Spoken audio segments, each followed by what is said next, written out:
Ako na ba to? Wala pa. Wala pa. Wala pa naman. So, Pero if ever, Siyempre, dream yan. I'm sure lahat po ng mga aspiring artists, artistas, dream din magkaroon ng concert. Of course, once in their lifetime. So, sana magkaroon. Well, siyempre, sa tamang panahon. Alden, Anong reaction mo dito sa RIP Alden? Ibig sabihin nun, really inspiring person. Yes, yun nga eh. Ano? Ako naman po, yun nga nang nabalitaan ko nag-trend yung hashtag na yun, yung tag na yun.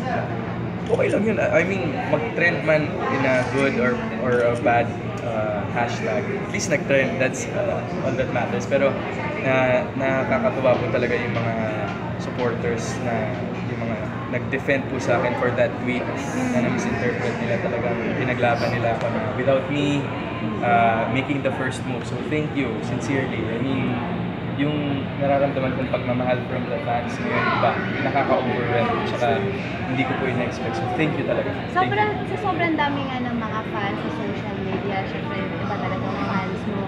Syempre hindi rin natin maiiwasan na may ibang bashers. How do you feel? Siyempre ako naman po, I've been in the industry for quite some time, 4 years. I've had a fair share of good comments and negative comments. So ako naman po, kumbaga hindi ko naman po hawak yung buhay nila eh. So, okay lang po sa akin kung ano man yung gusto nilang sabihin. As long as sa sarili ko, alam ko kung ano yung totoo. So, God bless na lang po sa lahat. and you're pitted against